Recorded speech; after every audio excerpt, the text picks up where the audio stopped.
Welcome to Dirty Fanatics United. Is going on, Falcon Nation? Dirty Fanatics United is at you live tonight, episode 153. Robert, what's going on, man? Glad to have you here with me this afternoon. We're not able to get a podcast in Sunday. Robert is here with me tonight. Cody will be joining us very shortly. Robert, what's going on, man? Glad to have you here tonight. Real quick, before the new viewers that are tuning in, all the new subscribers from Sunday Night Show, thank you guys. Appreciate you guys for the subscriptions. Thank you for tagging along with DFU. It's going to be an exciting season, Falcon fans, so stay tuned. We have a lot of content, a lot of breaking news coming at you. That's why we have a show tonight, a pop-up show, First Day in Pads. DFU is here to talk about it. If you're new to the channel, man, hit that like button, comment, subscribe, ring the bell so you know when DFU is breaking news and dropping content. Robert, what's going on, man? I will add Cody here very shortly. Robert, what's going on, brother? Glad to have you here tonight. It's good to be back. I hated to miss Sunday night, but, it was my birthday weekend, and Christy threw me a surprise party at her mom's house, and it was like, oh, okay, cool, and it's been a hectic week. I've been busy, and of course, a week ago today, I lost my musical idol, and I've been kind of in mourning on that, but Dirty Bird football is right around the corner, and it's going to be an exciting season. It's going to make everything all right. Robert, an exciting season it is already. It is only training camp today being the first day back in pads. Atlanta Falcon fans, not only fans, but players excited to be back on the practice field in pads. A lot to talk about, whether it be rookies, vet players making spots, competition battles heating up early in training camp. Before we get to that, we have a lot to talk about today. Cody, what's going on, man? Back again with another show this Tuesday night. We are live with episode 153. Cody, what's going on, man? Yes, sir, man. I would say, to Robert's point, it's only Tuesday, but, man, does it feel like a Thursday. It's a lot has gone on in 2 very short days, but it's good to be back talking Dirty Bird football, man. Quick turnaround for us in the podcast. But, yeah, Chase, shout out 10 subscribers, man, after one podcast, man. If we could do that. Cody, correction. Oh. How about 24 subscribers since Sunday afternoon? Shout out to everybody. A round of applause for that. Shout out to everybody for that, man. We appreciate you guys. We went live Sunday, and we made a statement saying we had 555 subscribers. We're on the road to 1K. It is our second year, full year in rotation here for DFU. We're trying to make that 1K stretch this year, man. Y'all get the like button. Y'all hit the comment, subscribe, share, tag a Falcon friend. Shout out to Vince, not even a Falcon fan, a 49ers fan here supporting content creators, football creators. Shout out to Vince Vargas. I don't mean to slaughter your name if I did. Shout out to you, sir, for being here. Hit that like button. Tag a Falcon friend if you know one, or any other NFL fan. Shout out to you, sir. We'll get to every comment here very shortly. Cody, as you stated, a lot has happened in 2 days since the podcast was last live. Sunday's night show was a very popular show. A lot of Falcon fans tuned in, not only during the live, but even after the live video. Up to 600 views now in 2 days. So shout out to that. Shout out to everybody that's tuned into our content. We appreciate you guys. But Cody, why not go ahead and kick it open with some breaking news? Kobe Bryant is officially off the PUP list, spotted today in Flowery Branch, suited up. I talked about this cat Sunday about how he is now officially on my radar as possibly one of my favorite Falcons to be in that uniform. Kobe Bryant, a down-to-earth guy. We are rooting for you here at DFU, sir. And Cody, before I forget about it, it's on my mind. You said a quick turnaround here for DFU. The new hashtag for the slogan of this year is hashtag turnaround crew, baby. Yes, hashtag turnaround crew here at DFU. Falcon fans, hit that like button, bring the comments. Vince, we are coming at you with your comment before we dive too deep into the Falcon football talk. He says, now I'm hooked on Atlanta Falcons. Definitely have a squad this year. Falcon fans, This is a 49ers fan recognizing what the Atlanta Falcons are building in Atlanta, what the Falcons have been working towards since you drafted the Drake London pick, the Bijan Robinson, the Michael Penix, the Kyle Pitts days. This squad is now on a full rotation. You finally see the masterpiece in one. And now the NFL, not only 49er fans, but the NFL Network, even Saints fans, Tampa fans, Panther fans, all these other groups that I'm in, people are starting to recognize that the Atlanta Falcons are going to be a serious football team this year. He says, Nick Nash, seen him live, huge fan, Triple Crown winner. Shout out to Nick Nash. We are actually, he says here, he's a 49ers fan. You know, he lost a lot of Falcon football this offseason. Reason why? Nick Nash. Guy's a baller, dude. We are all three happy about that undrafted free agent signing. We talked about it and broke it down here on the show. Nick Nash is a guy that we see making the 53-man roster. Now, with that being stated, Mooney is hurt. Mooney being day-to-day when it comes to a shoulder injury. Robert, Cody, I want to get you guys your thoughts of that. The Falcons now signing Clark Jr. from the former opponents himself, the Carolina Panthers. He's played a couple of different teams throughout the year or throughout his year of NFL professionalism. He is now an Atlanta Falcon, and you look at Nick Nash making the squad now. You have such a deeper receiver core now that you brought DJ Clark or Chark here to Atlanta. So Nick Nash, Casey Washington, Agnew, the receivers of that is going to be really what is battling to make this roster. Because, guys, a guy that's coming out of camp making a lot of noise would be Chris Blair.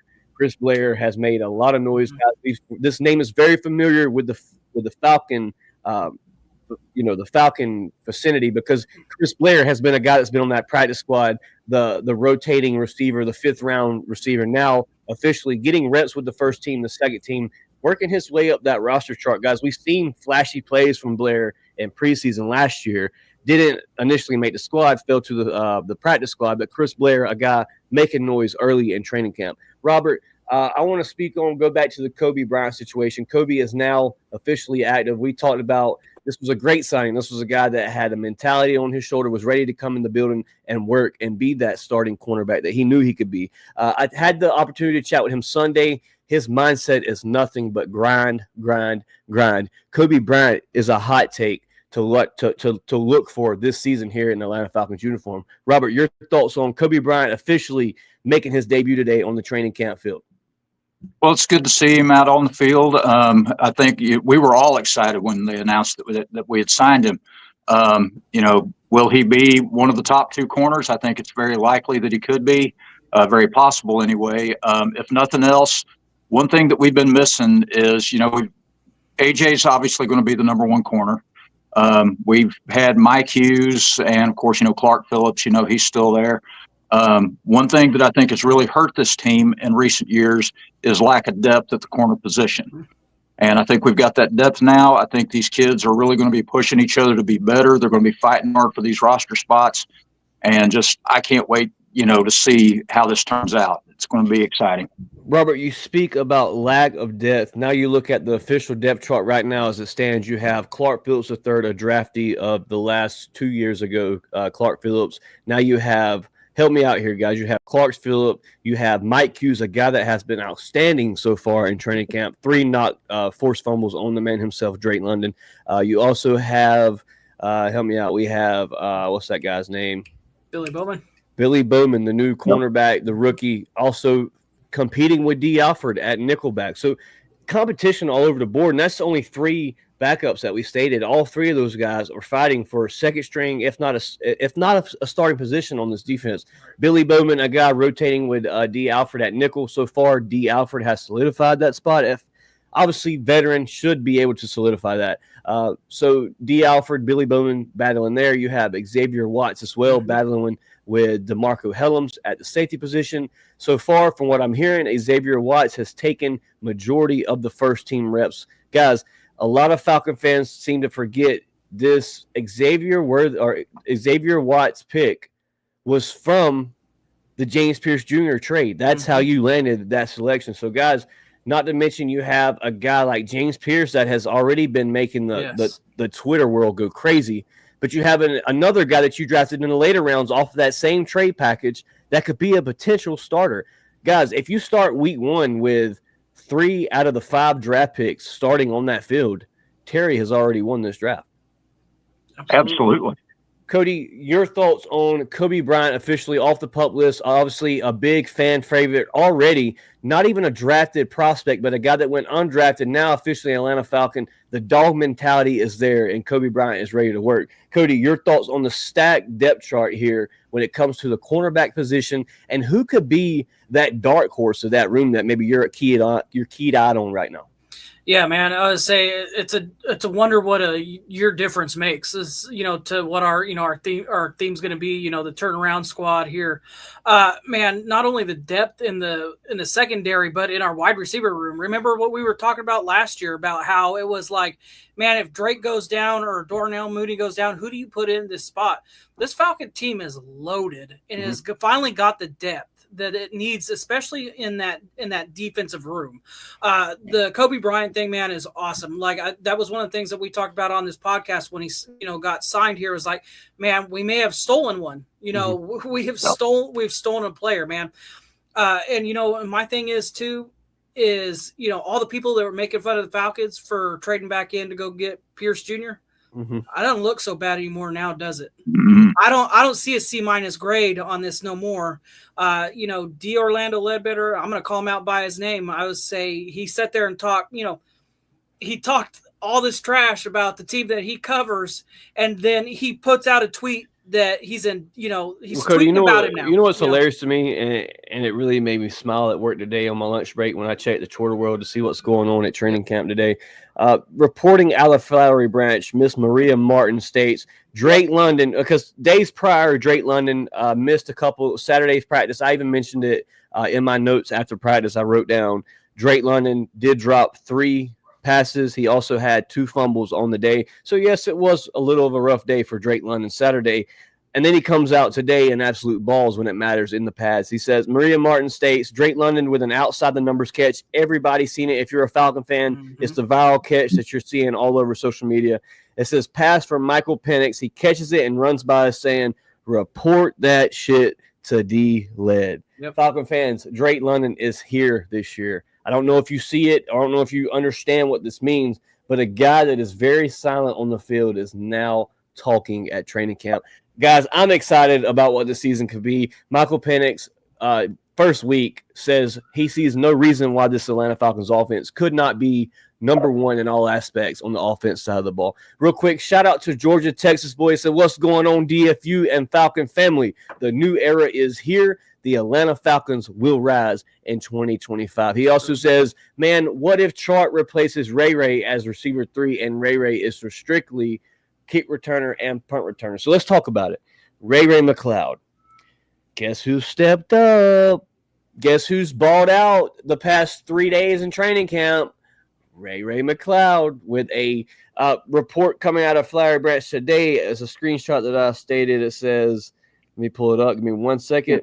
Michael Penix corrals a bad snap, sidesteps pressure, and hits Bijan Robinson on a beautiful 30-yard touchdown pass. There was also a situation where Michael Penix rolls out the pocket, drops back, hits Ray McLeod for a touchdown in the red zone. Ray McLeod making noise. Drake London making noise. Penix making noise. Also Pitts in the last prior days making noise. Not a lot of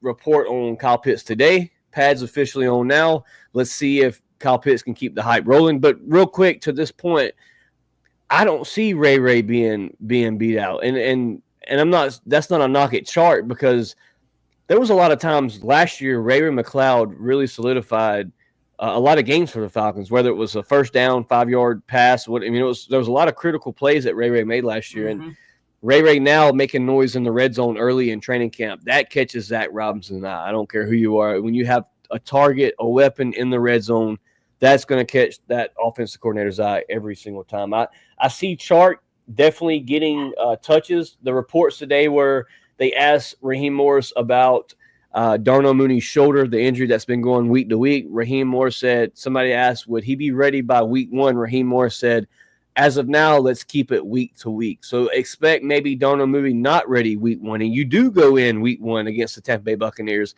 with a Chark Jr. and a Ray McLeod and a Nick Nash, a Casey Washington. Let's chat about that. Are we comfortable walking in week one with Kyle Pitts, a Drake London, a Bijan Robinson / Tyler Algier? Also, you have a Charlie Warner that's going to rotate with Kyle Pitts. Maybe you run a 2 tight end set at times. You also have now DJ Chark.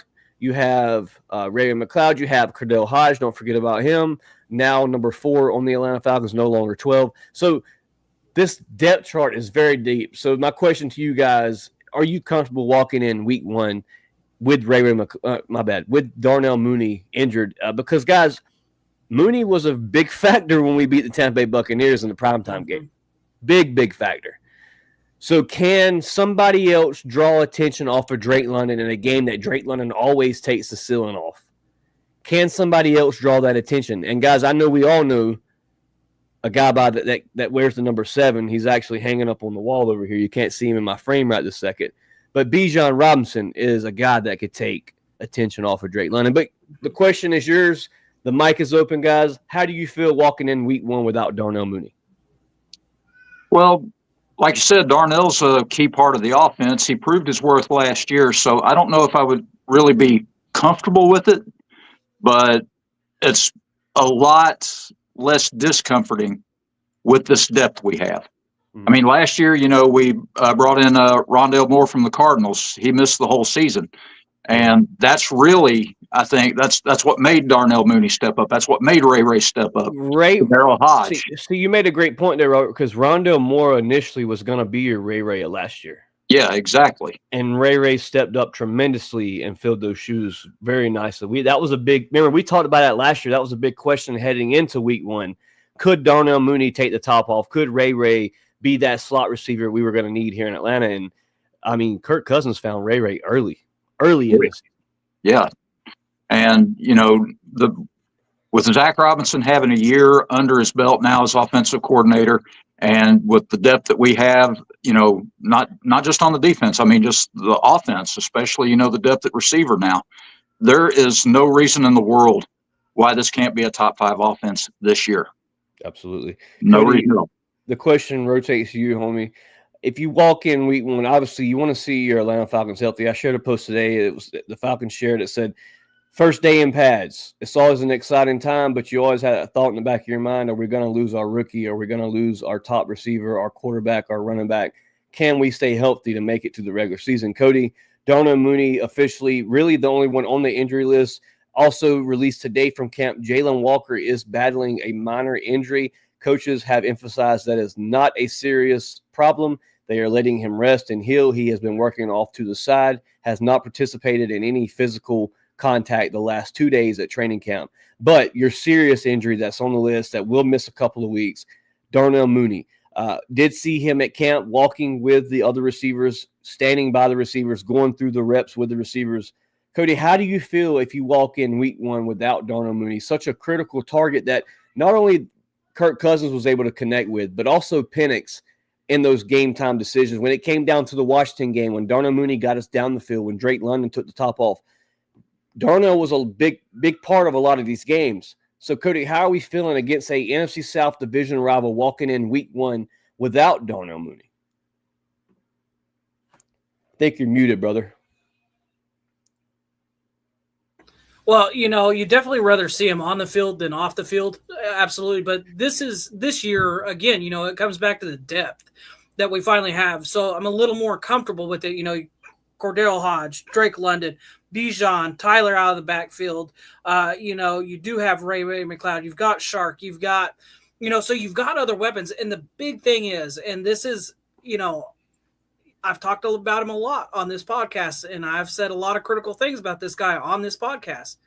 But if Kyle Pitts can step up and play that wide receiver role and be like he was when he was a rookie with Matt Ryan, am I comfortable? Absolutely. Yeah. But a lot of that is going to hinge on, let's see what Kyle Pitts does. I would say, that's a great point too, Cody, because Kyle Pitts is another one that even took the top off against the Bucs when we faced them 2 times, not just once, but both matches. Yeah, especially on tight end day, man. He shows up for that day for whatever reason. But my thing is again, the depth is finally there to where, again, I'd rather see Mooney on the field. Don't get me wrong. I 100% rather have Mooney on the field. But am I comfortable in thinking that we can beat Tampa Bay without him? Absolutely. Just because of the weapons that we got. So let me ask you this, Cody. Could Zach Robinson flip the script week 1 and keep the ball on the ground with Tyler and Bijan and still walk away with a dub? Absolutely. I would say, I don't know about you guys, but I've been watching some of Bijan's highlights in camp, man. Year 3 is the diamond year, baby. Dude, I am telling you right now, Bijan is going to be a different beast this year. The way this, to what Saquon Barkley said about him, nobody cuts like Bijan cuts in the NFL. Mm-hmm. And watching some of his highlights in camp, watching him going through the pads, zigzagging in and out, he's going to collect ankles all year long. So yeah, I'm absolutely confident that. Well, Cody, don't praise him too much now. He's only number 63 in the league. Top 100. That's so ridiculous. That's such a popularity contest, man. It's crazy. If we had won the South and been deep in the playoffs, he's easily top 10 player, easily top 10 player in the NFL. So yeah, man, I'm fully confident in our run game, especially, and it sounds like they're finding ways. As a matter of fact, I think it was you, Chase, telling us that during practice they were finding a way to get Tyler Algier and Bijan on the field at the same time.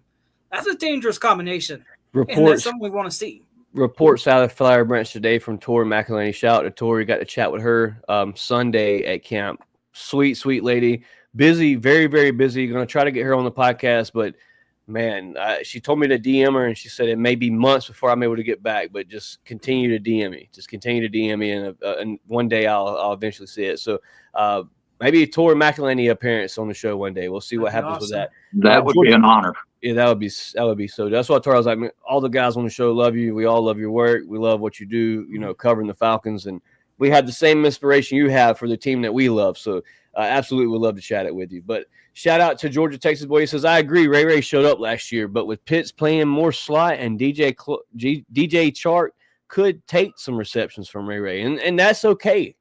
If you have a receiver that's bigger bodied, a bigger target for Penix, if Penix can get the ball to DJ Chark quicker and more efficient, then by all means have DJ Chark on that field week 1. But yeah, and again, that if that's what happens, I tell you what, if Ray's getting less targets, that means somebody has stepped up, and hopefully that somebody is a Kyle Pitts. If I wish Rick was here tonight, Vince, because Rick has the setup to look up all these questions like ASAP. But I do not believe his high in carries was a 17-yarder. I want to say that's false information. Cody, if you want to Google that real quick on your phone or whatever and see what Bijan's longest carry was last year. Vince said, I had him in fantasy team last year. I had my own several Falcons this year. Penix, London, Robinson. I'm telling you now, book London on your fantasy no later than second round. Drake London's a top 10 this year for sure. Just from what I've seen out of camp, from what I've seen just everywhere, just some people talking about Drake London this year. I don't know how Drake London hasn't made the top 100 list yet.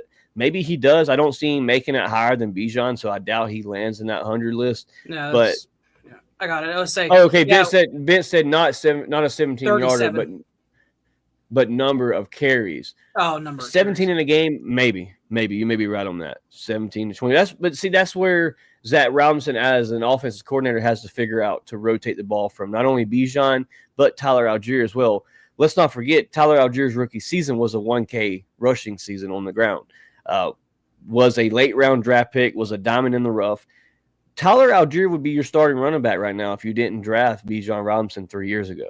So that may be a reason of you see the 17 yards, because later as the season progressed, you started seeing more rotation of Tyler Algier. You started seeing more involvement of Tyler Algier at the fullback position.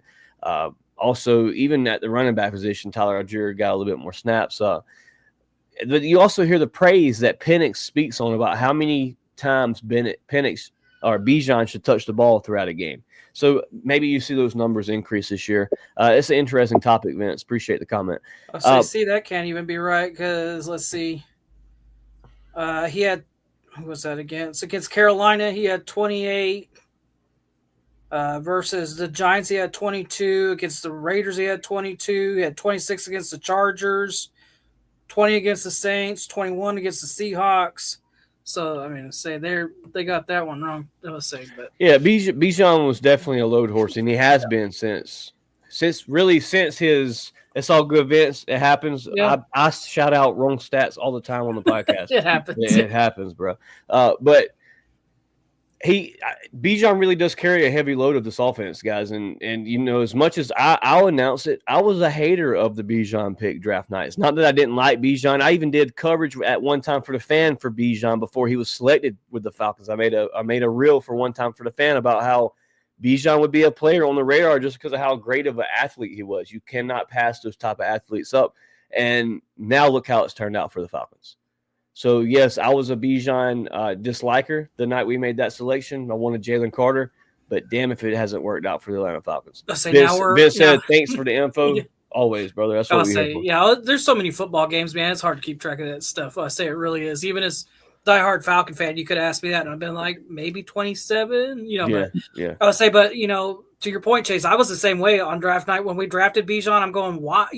Loved him. Loved his game. I was so eager to see Tyler as the number one back because that was my thing too. Even that year, it was what's the cat's name? Caleb Huntley was really the load horse that year, and you had Tyler learning the scheme and really taking over that position. So you're absolutely right. Yeah, and that was one thing I couldn't figure out was like, I knew Bijan was a phenomenal athlete. I mean, we saw his highlights in Texas, but I was going, man, we just had 1,000-yard rusher for I feel like that was the first time we'd had 1,000-yard rusher, and he broke the rookie record or whatever it was. And so I was going, wow, why are we taking a running back? But man, we went from that to now we're a show full of Bijan ass kissers. Absolutely. I think was the comment. Hey, and I will munch on that ass until he retires, baby. A good little hashtag no Diddy. A good little topic for tonight's show, and this is a good one because we talked about it Sunday, Cody, and it's steady progressing. That's what I love about the offseason, man. You see it day by day progress. Cody, we talked about Sunday, Koo obviously being a fan favorite of a lot of Falcon fans in Atlanta, all around the NFL, you as well. Koo and Craig has still been battling in camp, guys. Today, they reported Sunday. Robert, you missed the show Sunday. So Sunday, the report out of Flowery Branch was if it came down to Sunday only, Younghoe Koo would be out of a starting position because I believe his name's Luke Craig has really been fighting with Koo at this position. It's really turned into what I think of a serious position battle. Koo missed a 54-yarder. They said that Luke Craig was able to hit from 55, said it looked like he would have been good from 80. Today, coming out of camp, it says Koo and Craig were 4 of 5 today. Koo missed his 54-yarder wide right. Craig missed his 55-yarder wide right as well. Falcons kicking competition, hashtag heating up. That's from D-Led on Twitter. So let's speak about that for a minute. Is there a situation where this is turning into a actual position battle? Robert, the mic is yours, and then rotate it to Cody. Yeah, absolutely. I mean, when they signed Craig, a lot of Koo's problem obviously was the hip injury last year. Mm-hmm. And, I'm still a huge fan of Younghoe Koo. Mm-hmm. But if, this kid has got a cannon for a leg. This Lenny Craig, I think Luke or Lenny Craig. It's Lenny. Robert, see, look at there, Vince. I told you it happened. It happened. I'm a Falcon fan, and I can't announce the kicker's name right. Go ahead. But I mean, they knew what they were getting when they signed him, obviously. And if he's going to consistently make 50+ yards, and if Koo's not healthy enough to do it, I'm going to be a Lenny Craig fan. Somebody's got to do it. At the end of the day, somebody's got to do it. And I'd much rather have Craig out there than what was that kid's name we signed late in the year when Koo finally went on the pup list? You mean the one that had every fan excited for the Washington kick, and it ended up being 10 yards fucking short? Yeah. Mm-hmm. Oh, I mean, when that kick was going up, I mean, screaming, let's fucking go. Like, the season's still alive. I'm like, we won. I'm hugging Christy and all that. She don't even like football. And she's like, and I was like, and then the rep was like, I was like, what? How is that not good? Cody, obviously a big Koo fan. Me as well. Got to chop it up with the man himself. Koo. Sunday at training camp. Chill guy. Always has been. Real down-to-earth character when it comes to fan love and fan loyalty. Koo is the man when it comes to that. Also, even in the past, Matt Bryant was another one that was a fan favorite. And Koo really filled that role very nicely. That's why when it comes to talking about this particular subject, when it comes to Koo, it kind of hits home because Koo has won you a lot of games and a lot of very serious critical moments. And there's, as in every aspect of every athlete's game, there is those moments. We can look at Kirk Cousins' career last season. You can look at numerous of people throughout the years of their career. There's times where there may be a little fall off. Is this, Cody, are we seeing now the official start of a kicker position in Atlanta where in the past few years it has been a for sure that Koo was a lock at kicker? Yeah. Well, first thing I'm going to say is, Koo, please back up this shit I talk. I was going to say I predicted him to go perfect last year, and that went pretty south pretty quick. Man, especially when we get that, who's the guy from CFU that's such a Koo hater in here? Yeah. Say, Dylan, would it be Dylan? Yeah, I would say Dylan loves to hate on Koo. The far left brother. Yeah, that's right. But man, look, this is my thing. I think Koo could get the job done. I really do. I still have faith in Younghoe Koo. I still think it's probably his job to lose. But man, he's got to do the job. Because as much as I love Koo, I've got his jersey. I wear his jersey on Sundays. 2 Mercedes-Benz. I'm one of the loudest people when he comes out. But my thing is if you can't get the job done, my loyalty will always land with the logo over the player's name on the back of the jersey. Hit it one time, Cody. Was it Koo? And I want to continue that trend for a long time, man. I would say I really hope Koo finds a way. But at the end of the day, I am more loyal to the logo on the side of the helmet than any player's name that's ever been on the back of the jersey. Mm-hmm. So if Koo can't get it done and the new guy comes in and beats him out, well, guess what? The Koo jersey gets retired. It doesn't come out of the closet, and we support the new guy. Yep. Like I say, it'll be hard because like Koo's the last player. Well, I guess I got my Jalen Walker jersey now, but Koo's the last major jersey that I've got. Yep. And it's just like, so of course I'm pulling for him, but at the same time, it's just like, if getting rid of Koo means a Super Bowl for the Falcons or a playoff run for the Falcons or a deep playoff run for the Falcons, I'm taking that 100 out of 100 times. Yeah, absolutely. So, definitely excited for that. I do think it's going to be a battle. Hopefully that hip injury isn't still lingering or is, because we give, like everybody wants to give Kyle Pitts, the benefit of the doubt. Oh, well, his toe from 2 years ago, you got to give him time. Well, if that's the case, then we got to give Younghoe Koo the benefit of that same doubt. That hip's still bothering him. But at the end of the day, well, Cody, really, at the end of the day, what it all boils down to, and it's a question that I brought up Sunday that me and Philip had chatted about over the weekend, is can Raheem Morris decide when it's time? Because last year was a very, very critical thing with the quarterback position, the kicker position, even maybe some of the D-line positioning where Raheem Morris was not making those decision-making quick enough. And that was one of his opening lines in his presser this season was, I learned from last year to this year to make decisions quicker. And it was like, to me, that was in quotation marks. I should have pulled Kirk Cousins quicker. I should have benched Koo quicker. I should have made all these moves quicker. And it's things that you learn as a head coach as you continue out throughout your tenure in Atlanta. One thing coming out of Flowery Branch that's really stood out to me this offseason, kind of turned the page a little bit here from the kicker position. And real quick to close out that topic, I think this battle is a healthy battle for Koo. I think this is going to make Koo really show who Koo is in the long run. And same as Lenny Craig, whether they keep Lenny Craig, whether they end up cutting him and signing Koo to long term, Lenny Craig has made noise in training camp and will make a roster somewhere in the NFL. Real quick, we'll close out the kicker comment from Vince. He says, Moody and Koo have booming legs. Just a matter of getting it through the upright. He said, just like Justin Tucker, he believes Koo may be on the decline, such as Tucker is as well. All good things come to an end.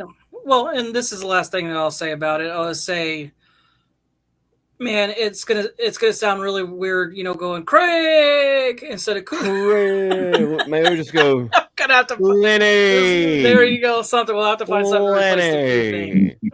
Hit him with a Lenny one time. Real quick, man. Turning the page to Jeff Ulbrich and his dominating defense so far in training camp. Reports coming out. James Pierce Jr. has been a significant damage breaker to that O-line here so far in the training camp, even getting in a scruff with Jake Matthews himself. Jake Matthews closed out practice with some words on James Pierce about how athletic and advanced James Pierce Jr. is at this stage in his career. Robert, obviously, James Pierce Jr. was a guy you talked about from the very beginning of our draft board here at DFU. James Pierce Jr. was your first candidate to make DFU's top 5 list. James Pierce Jr. now is an official Atlanta Falcon and is making noise at training camp. Robert, how does it feel to be right about a draft prospect? Oh, it definitely boosts my ego a little bit. I'll be the first to admit it. But no, watching the SEC, and like I said, I'm a Georgia fan, and it's my sworn duty to hate the Vols. But once those kids leave Knoxville, and if they come to Atlanta or if they go somewhere that, I don't really have to worry about hating them, it's a great feeling. And, I follow James Pierce. When, if the Dogs weren't on, I'd check in on the Vols every now and then just to see, who could potentially be a Falcon. Right. And, maybe his numbers weren't very eye-popping. I think he had like 7.5 sacks last year, which is good for, a 12-game schedule in college. Right. But just he's got that dog in him. Mm-hmm. He is, and the national media and even the local media in Atlanta have talked about, what's the term they like to use? Character issues. Mm-hmm. I'll take a kid with a mean streak that can get the quarterback on the ground any day than some, squeaky clean, good character media darling. Mm-hmm. I don't give a rat's patootie about that. Nope. You are in Atlanta to play football. Your job is to wreak havoc. And if you rub people the wrong way in the media, or if you rub, even your own teammates in practice the wrong way, so be it. Mm-hmm. Mm-hmm. I love what I'm seeing from James Pierce. I love what I've seen from him in college. I love the grit that James Pierce has brought to camp already. A lot of Falcon fans, a lot of fans around the NFL would say that, fighting amongst your own team is not something you want to have in training camp. Sometimes I would like to say that maybe it is something you want to see, especially on the defense side of the ball, when things are going right for the defense, when you're really getting through that offensive line, and a guy like James Matthews to be bullying through is a very big name and a very big last name, such as Matthew, to be dominating such as a rookie as James Pierce has been already in the NFL. Cody, obviously the season has yet to start. We don't know for sure what James Pierce will be this year. He did talk to the media today, said that his job in this defense was single-handedly get to the quarterback. He said they asked him about, his size and how he felt health-wise coming into into the league. And Pierce just stated it really doesn't come down to that. It comes down to scheme and perfecting your job. And he said, and I feel like I've done that. And to have that confidence so early in training camp, Cody, how do you see, in just the rookie reports that you're hearing out of camp, how do you feel about James Pierce Jr., man? I mean, almost seemingly like maybe James Pierce Jr. is making a little more noise than Jalen Walker.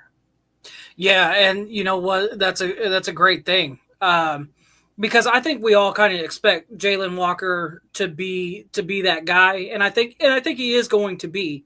I think there were definitely more questions around James Pierce Jr., and I think he's answering those questions.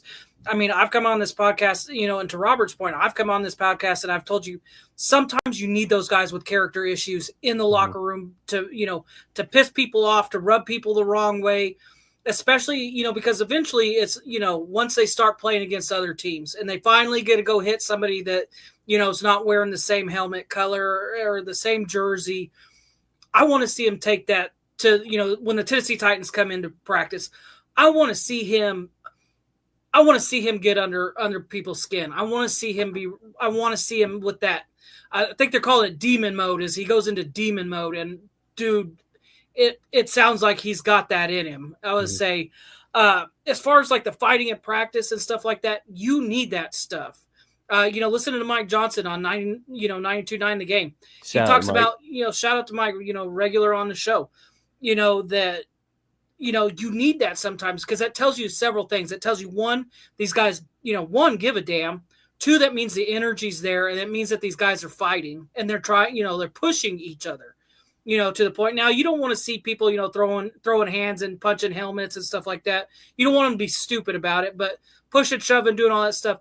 Man, I've been on a lot of football teams, and that it's a good thing when you get stuff like that going, because it does. Not only does it fire up your defense, as an offensive lineman, man, it makes you go, how do I beat this guy next time? How do I put his ass in the dirt? Yep. And so that pushes Jake Matthews, who's already, is probably one of the best tackles in the NFL, as far as I'm concerned. Falcon franchise for sure. Oh yeah, without a doubt. So, but that pushes Jake Matthews, a seasoned vet, to go, all right, I've got a young kid across from me who's probably got more energy than me. He's healthier than I am. His knees are better than mine. He's longer. All these things. And so it's one of those things is it pushes Jake Matthews' game up.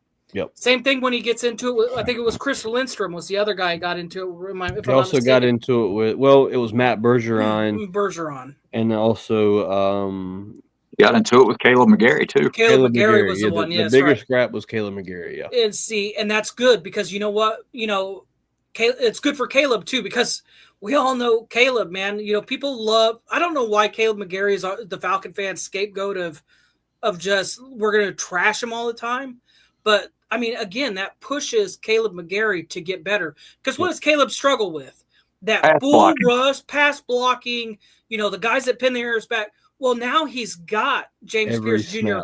And that's what he does. Puts his head down and just comes and just reports that comes and gets him. So. And when you see players like James Pierce reacting like that in camp, it really fires up the whole squad because reports out of camp today, Arnold Ebiketie with numerous would have been sacks if you were allowed to hit the quarterback in practice today. So Arnold Ebiketie, a guy on a contract year, also making noise. As Vince says, Rook O'Haro, second-year defensive tackle, nose tackle we have here, may have a breakout season. Yep. Guys, him and David Onamata, a lot of rotation with Morgan Fox as well at the nose tackle position.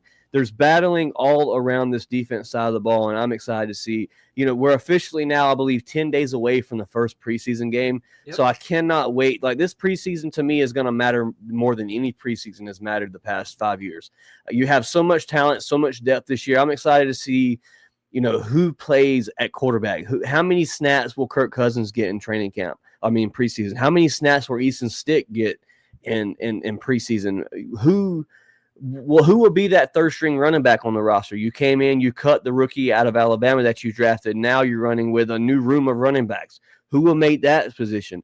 Who will solidify receiver 3, receiver 4 when it comes to receivers? You have now Chris Blair, Casey Washington, Nick Nash, all these names that have to make a name for themselves in preseason, and it starts week 1 preseason game against the Detroit Lions. I believe it's 10 days away from tonight as we speak on this podcast. So, guys, it is ramping up. The competitions are officially really getting heated. And initially, before we know it, preseason will be gone. It'll be week 1. We'll be all in the bins at Tampa Bay or in Atlanta watching the Falcons beat up on Tampa Bay. So, Falcon fans, the season is nearing us very soon. Be sure to subscribe to DFU because we're here every step of the way, live every Friday and every Sunday after the NFL games. Also, if the game is on a Monday night, DFU will be live Monday night after the game, bringing you your Falcon recap of what we call the fifth quarter here with DFU. Fifth quarter, where we talk about the game recap, what went wrong, what went right, where the Falcons stand after each and every week. Be sure to subscribe. Robert, Cody, the last topic for tonight's show before we get ready to close out is already 9:17 on a Tuesday night. I don't know about you guys, but we have a work in the AM. Yes, sir. Robert, reports come out. Xavier Watts, your rookie that we selected, now starting with the first squad. He is in full pass today, starting with the ones. How do you feel about a rookie, man? You like we said earlier, if they start week 1, Terry has more than likely already won this draft. How do you feel about Xavier Watts, man, making noise early, competing there with from injury or coming back from injury, DeMarco Helms? Well, Watts came from a good program at Notre Dame, and as much as I hate him, we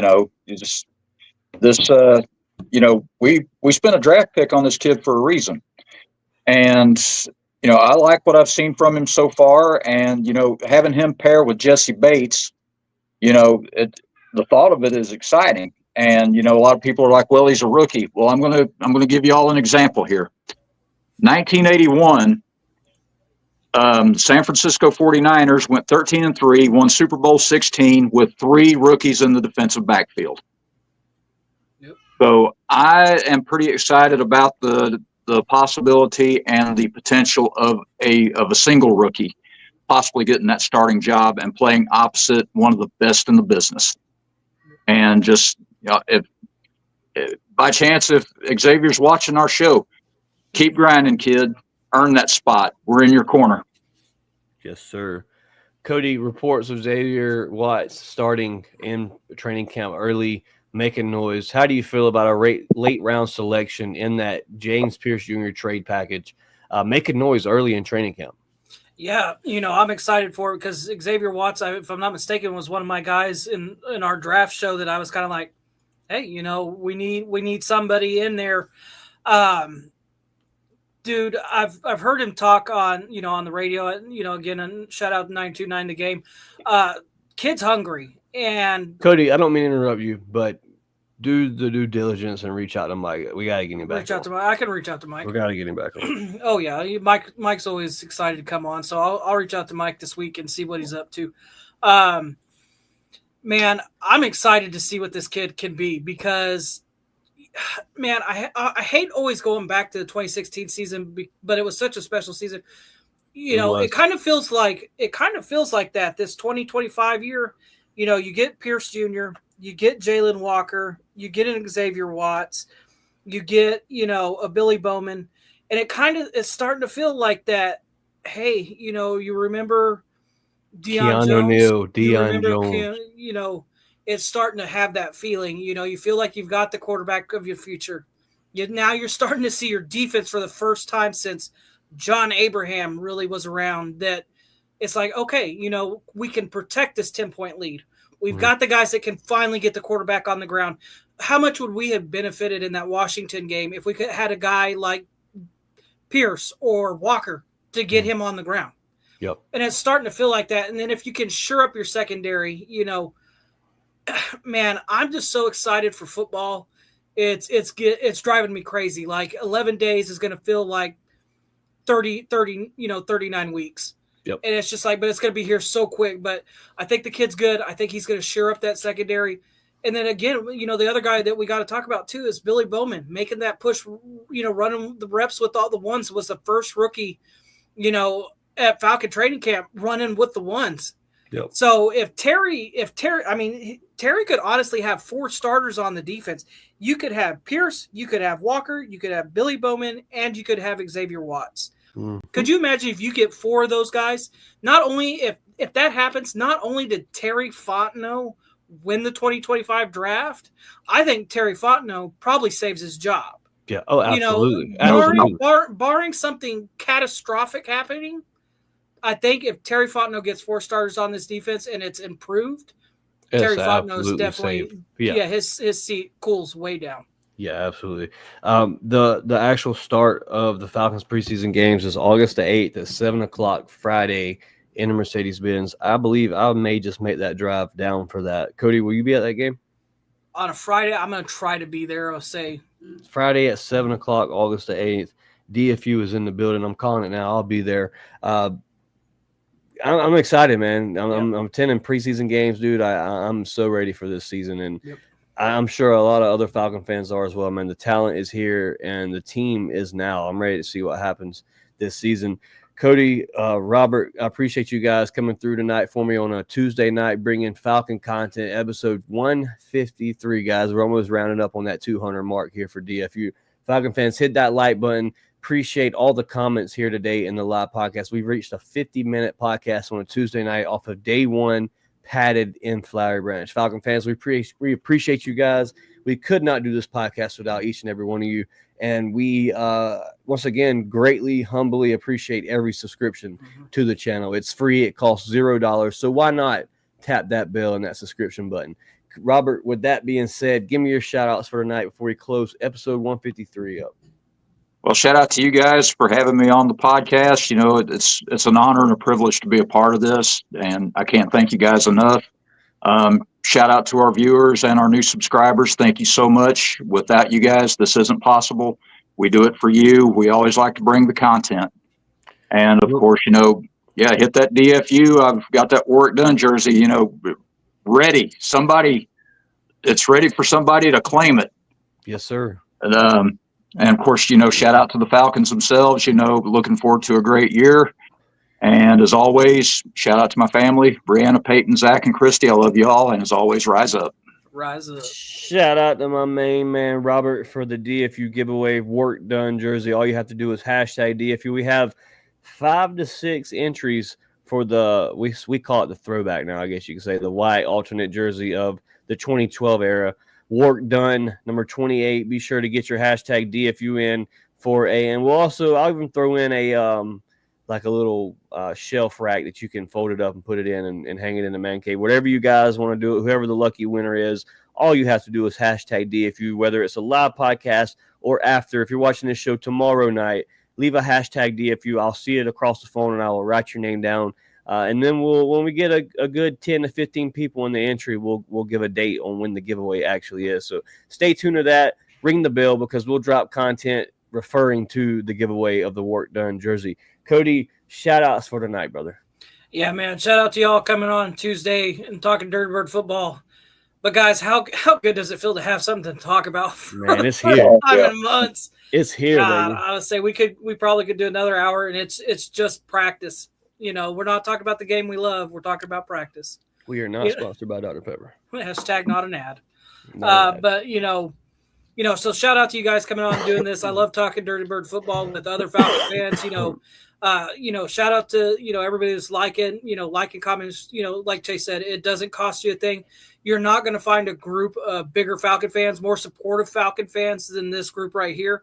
We get pissed, we get mad, we say things, in the moment, but this group right here I'm not even going to say probably, we are definitely the most supportive fans that I've ever had the privilege of talking to. We love our birds, and we're going to keep bringing you content, man. So if you love Dirty Bird, you love your Dirty Birds, or if you're a fan of another team and you just want to hear about what's going on with the Atlanta Falcons because you're playing us in fantasy football, or whatever the case may be, come get your news right here. We're going to be bringing it. So shout out to y'all. Shout out to everybody that likes, subscribe, watches us every week. Shout out to the Dirty Birds, man. Football's a hell of a drug. It is a hell of a drug, and it's finally here. Shout out to the wife watching out in the living room. And always, guys, rise up. Rise up, Mr. Cody. It's always a pleasure to have both you, Robert, Rick, and Philip on the show. We got to get Rick and Philip in Friday night so we can get some little bit more perspective. That's the great thing about the show, man. We have 5 different point of views of every topic here on the podcast. Vince, a 49ers fan, says, great live tonight, fellas. Rise up. Shout out to you, Mr. Vince. Appreciate you here. Hit that subscribe button, brother, if you haven't already. We appreciate you. Mr. Vince, we also do a Around the League subject when the league officially kicks off week 1. We will have a Around the League subject where Philip, Mr. AKA Avitz, dives in and gives your Around the League scores of every single game, every highlight reel, every breakdown. Avitz has it covered. Shout out to Philip. Shout out to you, Vince. Appreciate you being here tonight, brother. Glad to have you in the comment section. Falcon fans, hit that like button, man. 49er fans, hit that like button. Buccaneer fans, ain't fans, kick rocks. Pansies, you don't even matter, so hit the like button. Falcon fans, we appreciate you, man. Y'all hit that subscribe button. If you're watching this podcast after the live, man, be sure to leave a comment so we can come and comment and talk Falcon football with you guys on YouTube. If you're watching this on Facebook after the live video, because Facebook is tweaking for some reason, will no longer let me show the live show on Facebook. I have no idea why. So this podcast will be uploaded to Facebook shortly after we close this podcast. So be sure to check that out on Facebook. Leave a comment. Hashtag DFU for the entry of the Wart Dunn jersey. It's your boys, C-Money, Mega Biff, and that man, Dirty Cody Keeler, here with DFU. Y'all hit that like button. We are out of here. A-Town down. Rise up. Appreciate